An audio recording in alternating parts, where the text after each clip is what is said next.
Supreme court में पंजाब और Khyber Pakhtunkhwa election अल्तवा case की समाअत आज सुबह 11:30 बजे दोबारा होगी।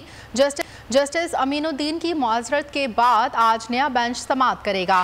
कौन सा बेंच समाअत करेगा, ये फैसला समाअत से कबल ही होगा। इससे कबल पंजाब KP में इंतखाबात मुलतवी करने के खिलाफ PTI दरख्वास्त पर केस की समाअत करने वाला larger bench justice Aminuddin Khan की जानिब से केस सुनने से मुआज़रत पर टूट गया था, जिसके बाद समाअत मौखर कर दी गई। इलेक्शन इल्तिवा केस में नया मोड़, एक जज ने खुद को बेंच से अलग कर लिया। नया बेंच किन जजेस पे मुश्तमिल होगा, सबकी नजरें सुप्रीम कोर्ट ऑफ पाकिस्तान पर। सुप्रीम कोर्ट में पंजाब और खैबर पख्तूनख्वा के इंतखाबात से मुतालिक केस की समाअत आज होगी। सुप्रीम कोर्ट की जानिब से जारी बयान में कहा गया है कि जस्टिस अमीनुद्दीन की मुआज़रत के बाद नया बेंच समाअत करेगा। कौन सा बेंच समाअत करेगा, ये फैसला समाअत से कबल होगा। इससे पहले पंजाब KPK में इंतखाबात मुलतवी करने के खिलाफ PTI दरख्वास्त पर केस की समाअत करने वाला लार्जर बेंच टूट गया था।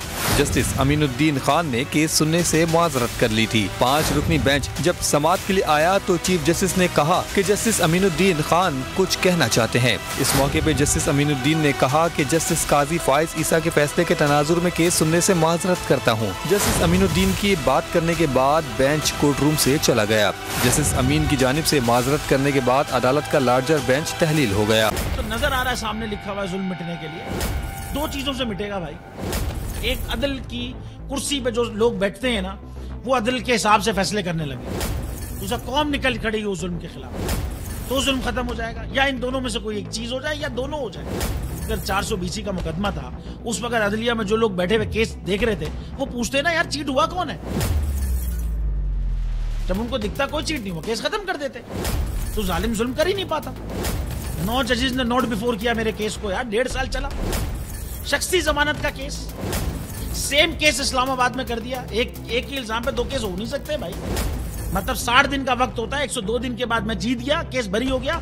102 दिन के बाद अपील फाइल की, एक्सेप्ट कर ली। नहीं करते ना एक्सेप्ट, खत्म हो जाता ना जुल्म यार। भरी अदालत में मुझे बरी कर दिया, फिर पता नहीं क्या हुआ 2.5 घंटे बाद का नोट बिफोर।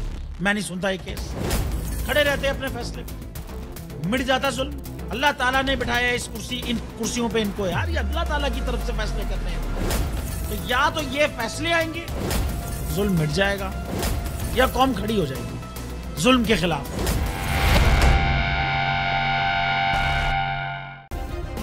सब्सक्राइब करें और बेल दबाएं ताकि कोई खबर रह न जाए।